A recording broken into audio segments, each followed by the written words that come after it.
Number 2, ಮೂಲಾಂಕ ಇದ್ದವರನ್ನು ಮದುವೆ ಆದ ಮೇಲೆ ತುಂಬ ಚಂದ ಲೈಫ್ ಚಂದ ಆಗಬೇಕಾದ್ರೆ ನಂಬರ್ 2 ಅವರು ಏನು ಮಾಡ್ತಾರೆ, ಅವರ ಎಷ್ಟು ಬೇಜಾರಾಗ್ತದೆ, ಯಾವುದಕ್ಕೆ ಬೇಜಾರಾಗ್ತದೆ ಅದನ್ನೆಲ್ಲ ತಿಳ್ಕೊಳ್ಳಿಕ್ಕೆ ಪ್ರಯತ್ನ ಮಾಡಬೇಕು.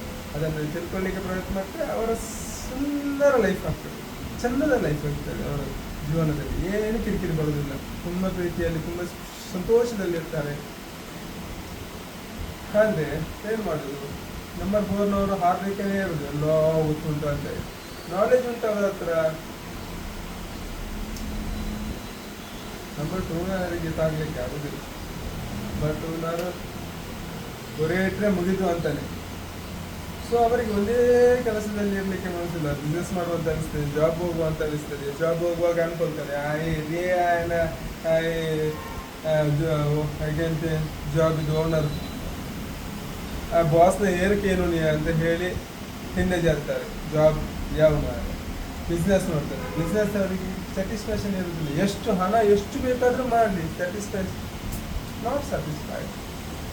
ಇನ್ನು ಮಾಡುವ ಅದು ಬೇಡ, ಇನ್ನೊಂದು ಜಾಬ್ಗೆ ಅದು ಆಗ್ತಾನೆ ಇರಲಿ, ಇನ್ನೊಂದಕ್ಕೆ ಹೋಗುವ ಅಂತ ಮಾಡ್ತಾ ಮಾಡ್ತಾ ಮಾಡ್ತಾ ಎಷ್ಟು ದೊಡ್ಡ ಬಿಸ್ನೆಸ್ ಮ್ಯಾನ್ ಆಗ್ಬೋದು, ಕೋಟ್ಯಾಧಿಪತಿ ಕೂಡ ಆಗ್ಬೋದು. ಆದರೆ ಒಂದರಲ್ಲಿ ನಿಲ್ಲುವುದಿಲ್ಲ, ಅದನ್ನು ನಿಲ್ಲಕ್ಕೆ ಚಂದ್ರ ಬಿಡುದಿಲ್ಲ.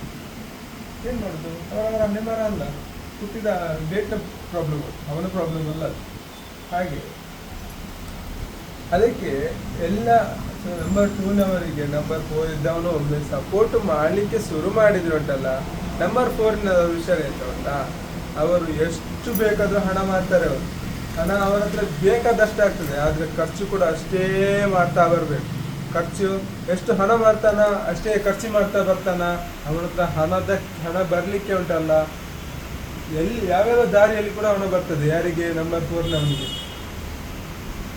ಅವನ ಹಾಗೆ ಜಿಪುಣ, ಅವನು ತುಂಬ ಜಿಪುಣ. ಅವನು ಜಿಪುಣ ಮಾಡಲಿಕ್ಕೆ ಹೋದ್ರೆ ಉಂಟಲ್ಲ, ಅವನ ಹತ್ರ ಹಣನೇ ಉಳಿಯುವುದಿಲ್ಲ. ಸೊ ಅವನು ಎಷ್ಟು ಹಣ ಸಿಗ್ತದ ಒಳ್ಳೆ ವಿಚಾರಕ್ಕೆ ಅವನು ಖರ್ಚು ಮಾಡ್ತಾ ಹೋಗ್ತಾನ, ಅವನ ಹತ್ರ ಇನ್ನೂ ಬರ್ತದೆ. ಯಾಕಂದ್ರೆ ನಮ್ಮ ಡಾಕ್ಟ್ರೇ ಇದ್ದಾರೆ, ಎಲ್ಲ ಹಣ ಆಚೆಯಿಂದ ಈಚೆಯಿಂದ ಎಲ್ಲ ಗೋರ್ತಾರೆ. ಅಲ್ಲಿ ಈಚೆ ಯಾತ್ರೆಗೆ ಹಾಕ್ತಾರೆ.